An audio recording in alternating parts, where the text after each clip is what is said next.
Welcome to Mode Bespoke. I'm Atenas, and for today's tutorial we're going to be working on the Cottage dishcloths. This is a really simple Tunisian crochet project, so let's get started.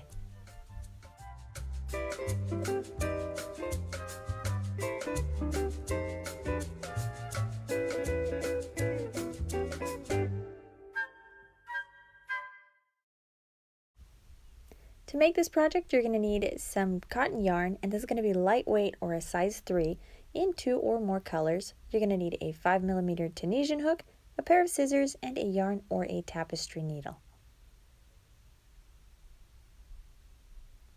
So here's the dishcloth I'm going to teach you to crochet today. So we're going to begin with a foundation row, and we're just going to add rows and switch colors as we go. So you're going to need, like I said before, a cotton yarn, and this is just a lightweight yarn. So this is a size 3, a lightweight, or a DK. I'm using a 5mm hook, which is an H hook, and this is one of the hooks for my KnitPal set. It's a set of 13. If you'd like to get a set like this, you can find the link in the description box below. So let's get started. We're going to begin with a slip knot. So wrap the yarn around 2 fingers. You're going to insert your hook behind that first loop. You're going to grab the yarn that's behind it and pull that through. Now you're just going to remove your fingers and pull on both threads of the yarn to tighten the knot.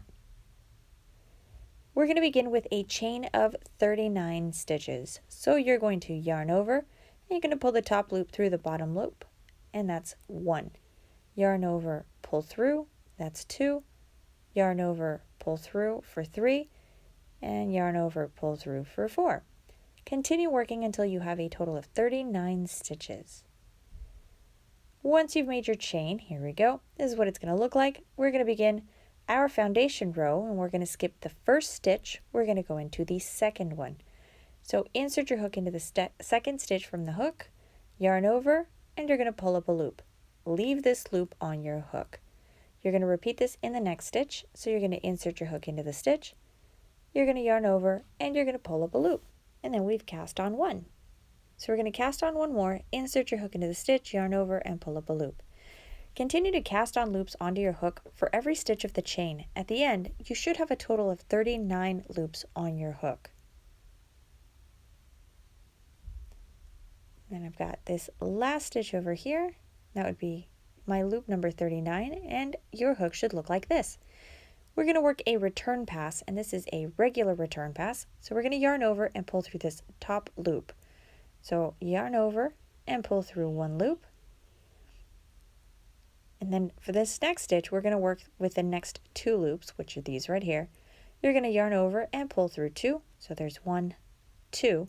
And you're going to repeat the yarn over, pull through 2 for the rest of the stitches. So you're going to yarn over, pull through 2, yarn over, pull through 2, yarn over, pull through 2, and continue until you're left with just 1 loop on your hook. Alright, so I've got the last few stitches here, and I've got just the 1 loop on my hook. And this is what my foundation row would look like. Now for those of you that have purchased the pattern, we're going to begin the base row. And for this row, we're going to skip the first vertical stitch, and we're going to knit in the second vertical stitch.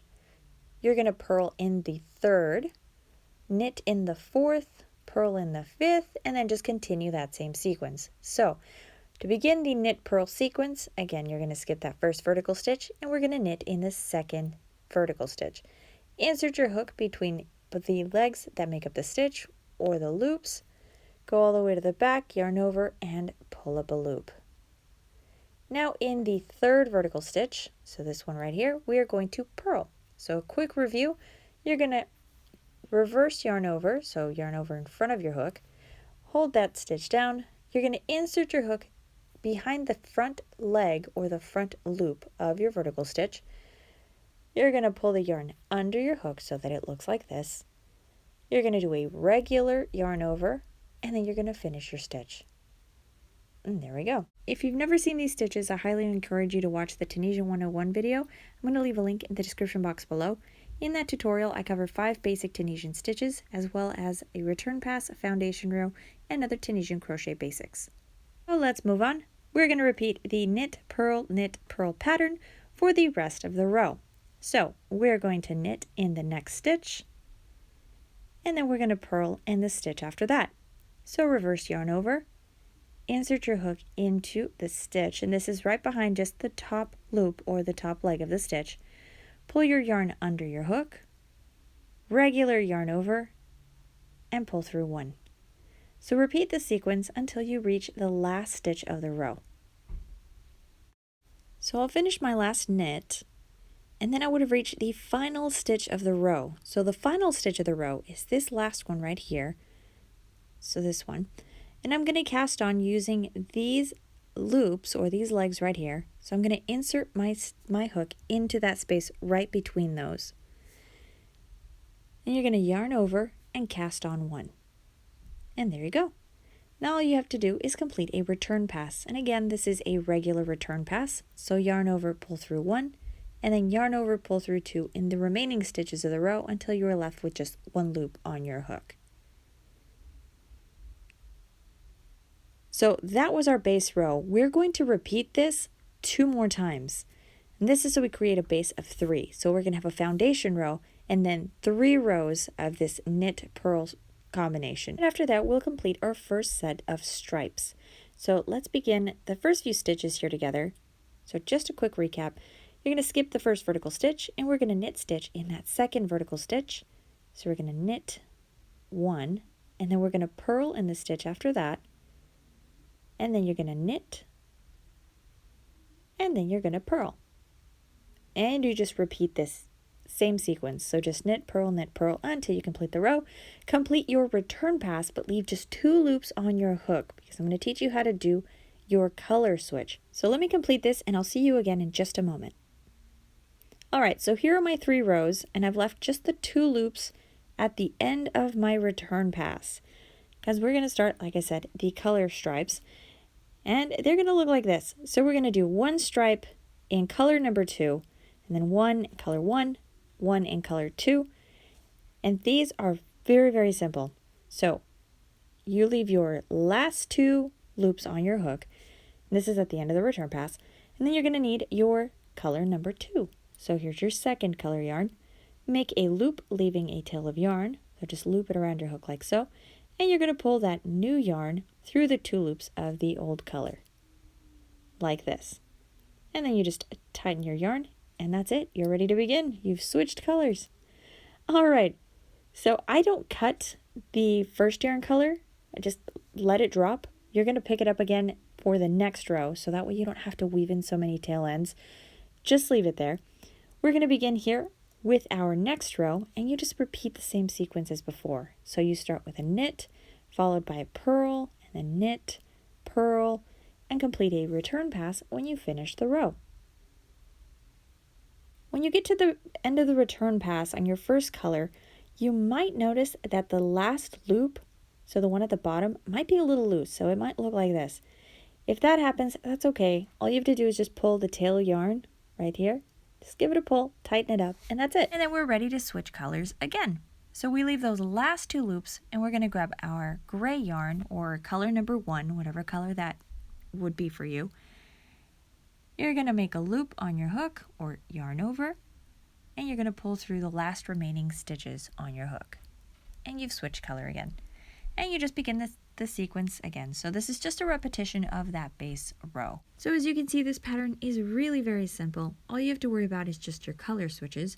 So to make it a little bit easier, let's just start talking about where you're going to do what color switch. So here is the row count and the stripes. So you're going to do 1 row in color 2, 1 in color 1, 1 in color 2, and then you're going to move on to the next section. This next section is going to be 7 rows in color 1. The section after that is going to be 3 rows in color number 2. Then you're going to repeat 7 rows in color 1, and then you're going to do your stripes again, and your stripes are just 1 row of color 2, 1 of color 1, 1 of color 2, and then you're going to do 3 rows in color number 1, and then you're going to do your bind off. So we'll talk about the bind off here in just a moment. So when you do the bind off, you're going to add this little loop. Now the loop is entirely optional, but it's actually going to be here on this other side. So it's going to be on the left. So if you're a right-handed crocheter, you're going to complete your bind off, and your loop is going to be on the left. So the reason this one's on the right is because I ended up sewing it on after I finished my pattern. But if you want the loop, we'll talk about that here when we work on the return pass. So complete the rest of your color blocks and stripes, and when you're through, you should have a total of 29 rows. So you're going to have your foundation row plus your 29 repetitions of the base row. And once you've completed all of those, your work should look a little like this. So I haven't woven in any of my tail ends. We're going to do that here at the end, but this is what your work should look like so far. Now, we're going to work on the final row, which is going to be the bind off. Now, if you take a look at our work, you're going to see that it's got a lot of open spacing here at this top row. Our bind off row is going to be a single crochet row. It's going to be a little bit different, not just a straight single crochet, but we're going to follow the sequence that we just did. So we're going to knit in that second vertical stitch, and when you have 2 loops on your hook, you're going to single crochet. So basically you're just going to yarn over and pull through 2. So you're going to close the stitch as a single crochet. In the next one, you're going to purl, so cast on a purl, and you're going to have 2 loops on your hook. You're going to yarn over and pull through 2. So you're going to close in a single crochet. We're going to repeat this here, so we've got a knit, so you're going to knit, yarn over, pull through 2, and then you're going to purl and yarn over, pull through 2. So you're going to repeat this in all of the stitches of the row. I'll see you when you get to that very last stitch, so on that final row. For the final row, if you're a little more advanced, all you have to do is just single crochet. I'm going to finish my row, and when I get to the end, I'm going to leave a vertical stitch, so there we go. So I just have to work this knit stitch single crochet, and in this final stitch of the row, right here, I'm just going to crochet a single crochet. So just insert my hook into the stitch, yarn over, and then yarn over, pull through 2. And there you go. So here's your bind off. You've already closed up the top part of the stitches, and you've given your dish towel a really nice end, or your dishcloth, I should say. All right, so for those of you that don't want this little hanging loop, so this is entirely optional. You don't have to have it if you don't want to. If you don't want to have it, all you would do is finish with a chain 1. But I lost 2 stitches here, so let me finish these last 2. So there we go, and there we go. So you're just going to chain 1, and that's going to make a little knot at the bottom of your yarn. And then you're going to cut a nice long tail end, and then you go through and weave everything in. And that's it. You're done. For those of you that do want that little hanging loop, we're going to make a chain of 10. So we're going to start with 1, 2, 3, 4, and 10. All right, so once you've got your chain of 10, you're going to slip stitch in the single crochet at the end of the bind off row. So this very last stitch. So find that same stitch where you did your last single crochet, and you're going to slip stitch. So insert your hook into the stitch, yarn over, pull up a loop, and then pull this top loop through this bottom loop for a slip stitch. And then we're going to chain 1.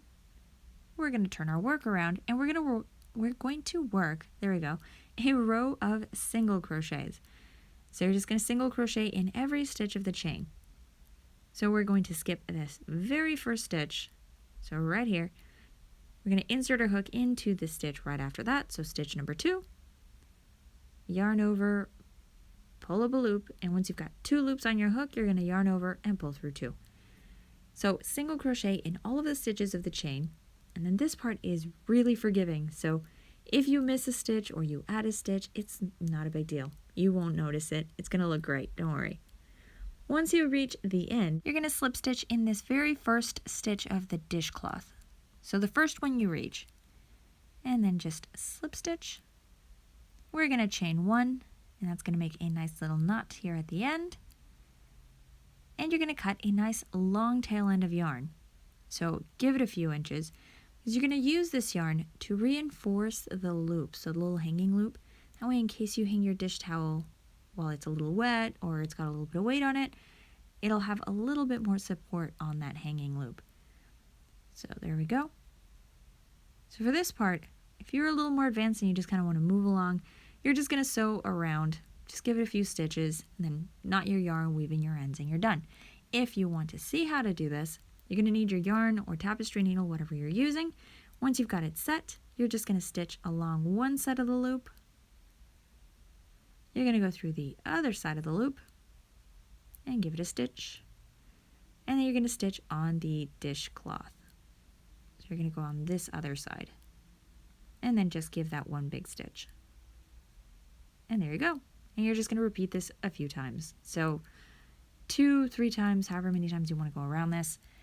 And once you're done, you're going to knot your yarn and you're going to weave in your ends. And because I get a lot of questions about weaving in Tunisian work, I'm just going to show you here. Basically all you do is just kind of stitch in a bit of a square shape. You're going to be using the back side of the work. So find where your return pass is, which is going to be the thicker, vertical stitching, if you will. And you're just going to work into those stitches. Once you get to the end, give it a nice long stitch to hide that little bit of tail that's left. If you have a tiny, tiny piece like this, just pull on your yarn, snip that right off, and then if you tug on your work, it should hide that tail end. And there you go. So you're going to repeat this, switching colors if you wanted to create as many dish towels as you'd like. I decided to make a set of 3, and I still haven't woven in all of these ends, but I made 3 of these, so I inverted the colors, and then I made one just in gray. And that completed my set of 3. But these make really nice housewarming gifts, or just presents for Mom for Mother's Day, or for your aunts, or anybody. And just real quick before we go, let me show you the back side of the dishcloth, because I do get a lot of questions about this with Tunisian crochet work. So here's a look at the back. It's really, really nice in the back side as well. Here's the front side of the work. But there you go. That's the project that I've got for you guys today. I do hope you give it a shot. And if you haven't yet subscribed to the channel, go ahead and hit that subscribe button. I post videos, well, I used to post them every week. Now the projects are getting a little bit bigger, but I try to post almost every week. But follow me on Instagram. You're going to get a preview of all of the work we're going to be doing here on the channel. And if you would like the written pattern for this project or any other project, head on over to my website. I'm going to leave links in the description box below. Thank you so much for watching, and I will see you all in the next tutorial.